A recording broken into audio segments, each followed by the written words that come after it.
Olá pessoal, sejam bem-vindos novamente a mais um episódio do canal Dividendos. Na semana passada iniciei uma posição numa nova empresa, o grupo Alibaba, e hoje quero discutir convosco os detalhes da empresa, bem como toda a minha lógica de investimento. Vamos a isso.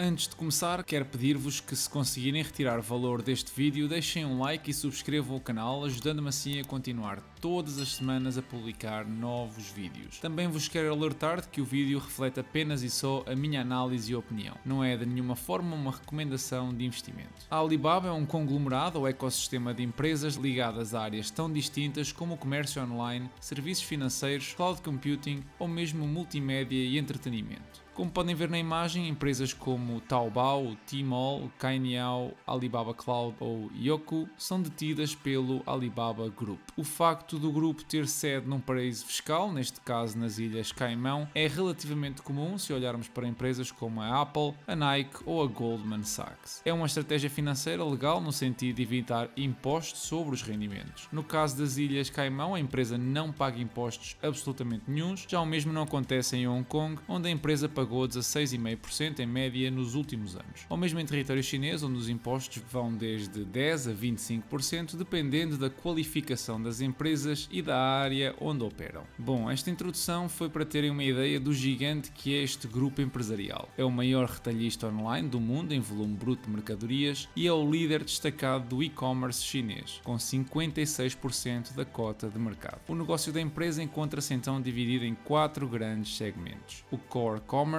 seja ele B2C ou B2B, onde se encontram os mercados online dominantes como o Tmall ou o Taobao. O segmento do Cloud Computing, o segmento da média e entretenimento, com o equivalente ao YouTube, o Youku, e outras plataformas de conteúdo. E por fim, um segmento dedicado a iniciativas da inovação. Ainda nesta imagem podemos ver que a empresa detém a operadora logística responsável pelas entregas do comércio online, o que só aumenta as sinergias deste tipo de negócios. Ok, então passemos a analisar um pouco o ano que acabou, que para a Alibaba terminou em março passado, para termos uma ideia do peso de cada segmento na empresa. Ao olhar para a receita, um crescimento de 41% é extraordinário para uma companhia desta dimensão. No entanto, a receita de operações é negativa, o que por si só seria misterioso. A empresa explica que esta situação está diretamente relacionada com a multa de 2,8 mil milhões de dólares que lhe foi aplicada este ano pelo governo chinês. Ao entrar em detalhe para avaliar a distribuição das receitas, podemos ver que o comércio online representa 87% das vendas da empresa, apesar do segmento da cloud apresentar taxas de crescimento muito animadoras. Algo que também é importante salientar é que as vendas B2B internacionais crescem muito mais rápido que em território chinês, o que demonstra também um aumento da exposição internacional que só é benéfico para a empresa. A nível de liquidez, a empresa apresenta uma posição muito sólida, com os ativos muito superiores aos passivos, não só a nível corrente como no total. Estes números são também eles associados a uma base de clientes cada vez maior e que conta já com 811 milhões de consumidores ativos só em território chinês e com 925 utilizadores da aplicação móvel. Números absolutamente estratosféricos. Para terem uma ideia, a Amazon, por exemplo, tem apenas 300 milhões de contas a nível global. Olhemos então para os números dos últimos anos da empresa. A nível de receita, dispensa apresentações. 42% de crescimento anual é extraordinário. O EBITDA também ele apresenta crescimentos da mesma ordem. Em relação à dívida, tem crescido a 15% ao ano nos últimos 5 anos, mas é completamente obliterada pelo dinheiro em caixa. O grupo Alibaba tem 73 mil milhões de dólares disponíveis para investir ou preparados para qualquer eventualidade. Por esse motivo, a dívida líquida é negativa. Os fluxos de caixa operativos cresceram 37% ao ano, novamente valores extraordinários, e o CAPEX acompanhou esse mesmo crescimento. No entanto, reparem como no último ano a empresa conseguiu fazer 29 mil milhões de dólares em free cash flow. É precisamente devido à diferença gigante entre os dois valores anteriores. No que respeita aos pagamentos da dívida, não foram reportados no último documento os valores líquidos pagos ou emitidos pela empresa, pelo que eu não incluí qualquer valor para o ano passado. Ainda assim, o importante é reparar que nos últimos anos a empresa tem feito uma média de 20 mil milhões de dólares de fluxo de caixa para os acionistas. Podemos ainda reparar que normalmente o preço destes fluxos de caixa anda próximo das 24 vezes, nos últimos 5 a 6 anos, e que hoje em dia esses mesmos fluxos de caixa estão algo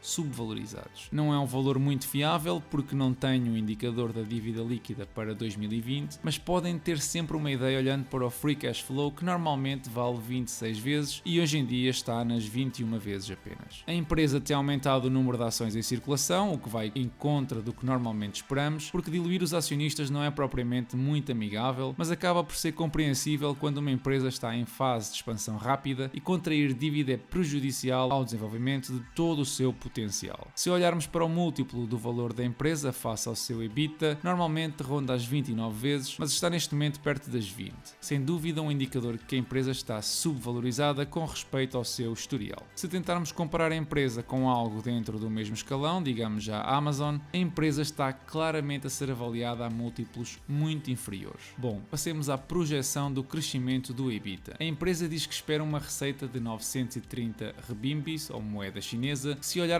para o ano passado representa um crescimento de 30%. Ora, o EBITDA tem crescido ligeiramente mais rápido, pelo que eu assumi um crescimento de 35% e depois um decréscimo progressivo ao longo dos próximos 10 anos. Estou a ser bastante conservador porque pessoalmente acredito que a Alibaba vai conseguir obter melhores taxas de crescimento, especialmente quando o negócio da cloud começa a ser rentável, algo que deve ser já uma realidade no próximo ano como consequência do forte investimento da empresa nesse segmento. Com estas estimativas obtenho um valor em 2030 de quase 3 trilhões de dólares. Subtraindo a caixa e somando a dívida, tenho uma capitalização de mercado de 2,8 trilhões de dólares. Para o número de ações, estimei uma taxa anual de crescimento de 0,5% ao ano até 2030, totalizando 2,9 mil milhões de ações. Ora, isso traduz-se num preço a 2030 de 988 dólares por ação. Vejamos então os resultados da avaliação dos fluxos de caixa. Neste caso em concreto, em condições normais, estimo crescimentos dos fluxos de caixa dos acionistas na casa dos 25% nos primeiros 5 anos, reduzindo-se para 10% nos anos seguintes. Já no cenário mais otimista, um crescimento de 41% ao ano para os primeiros 5 anos e depois 25% ao ano nos 5 anos restantes. Num cenário mais negativo, tenho então crescimentos muito mais modestos. Usando uma média do valor terminal, assumindo um crescimento perpétuo de 2% e uma rentabilidade anual de 16%, o valor intrínseco da ação é de 216 dólares. Se usar o valor dos fluxos de caixa em 2030 para normalizar a avaliação relativa que fiz anteriormente, tenho um valor ajustado em 2030 de 918 dólares. Ora, isto representa precisamente um crescimento de 16% ao ano durante os próximos 10 anos, face ao valor atual que ronda os 210 dólares. Sem dúvida um potencial de crescimento e valorização difícil de encontrar atualmente no mercado. Os analistas também eles acham que a ação tem um potencial tremendo, com o preço-alvo a um ano de 314 dólares e ferramentas como o Simply Wall Street, Morningstar ou o Stock Rover estão também de acordo com a subvalorização atual da empresa, embora com valores intrínsecos distintos, pois alguns usam uma rentabilidade anual esperada de apenas 12%. No entanto, nem tudo é maravilhoso. Investir nesta empresa apresenta alguns riscos, como a regulamentação na China, que por exemplo neste último ano aplicou uma multa de 2,8 mil milhões de dólares, ou mesmo a concorrência com empresas como a JD ou a Pinduoduo a posicionarem-se como alternativas viáveis no segmento do comércio online. Portanto, façam a vossa própria avaliação e decidam se é ou não um bom investimento para o vosso portfólio. Entrando naquilo que foi a semana, a empresa AT&T anunciou no início da mesma uma fusão com a Discovery. O negócio envolve a criação de uma nova empresa detida por ambas, mas maioritariamente pela AT&T, puramente dedicada ao conteúdo televisivo no sentido de ser mais competitiva contra serviços como o da Netflix ou da Disney+. Esta nova empresa vai ter então conteúdos muito interessantes e é sem dúvida uma jogada também ela interessante que coloca a concorrência em alerta. Ora, o objetivo desta fusão, ou spin-off realmente, é tornar a AT&T uma empresa mais focada no setor das telecomunicações, especialmente no 5G, algo mais parecida com a Verizon ou a T-Mobile, por exemplo. No entanto, esta jogada tem um impacto no dividendo. A empresa diz que após consumada a transação vai conseguir continuar a pagar entre 40% a 43% do free cash flow de 20 mil milhões de dólares. Ora, Ora, se eu usar o valor médio de 41,5% em 20 mil milhões, obtemos 8,3 mil milhões de dólares, assumindo que o número de ações em circulação se mantém constante até 2022, que é a data em que termina a operação, representa um dividendo de 1,16 dólares anuais. Ora, atualmente a empresa paga 2,08 e isto representa então uma redução de 44% face ao valor atual. No entanto, é necessário entender que os acionistas da AT&T também vão receber ações da nova empresa. Como a nova empresa vai ser constituída por 29% do total de capitalização de mercado da Discovery, então o market cap total seria de 76 mil milhões de dólares. Ora, 71% deste valor são 54 mil milhões e se dividirmos isso pelo número de ações da AT&T, temos 7 dólares e 56 cêntimos de valor que vai ser retirado ao atual preço das ações. Se o preço das ações da AT&T rondar os 30 dólares no momento da divisão, então passará para os 22 dólares aproximadamente, que assumindo o tal dividendo de 1,16 representa um yield ou uma rentabilidade de 5,3%. Portanto, vai sem dúvida existir um corte no dividendo. A nova empresa, apesar de muito atrativa, vai começar com imensa dívida e grande parte dos fluxos de caixa vão ser usados para abater a mesma, durante os primeiros 2 ou 3 anos, pelo que não é muito chamativa para novos investidores. Quanto a mim, eu não vou vender as ações que detenho, aliás, até se a oportunidade se apresentar, vou reforçar a minha posição na AT&T. Já com as ações da nova empresa, vou mantê-las durante os primeiros 5 anos e depois volto a analisar se vale a pena ou não continuar investido nessa posição. Esta semana os mercados continuaram a lateralização e um registro de um mês de maio pouco produtivo. O Nasdaq é aquele que apresenta números mais agressivos, com perdas na casa dos 3,5%.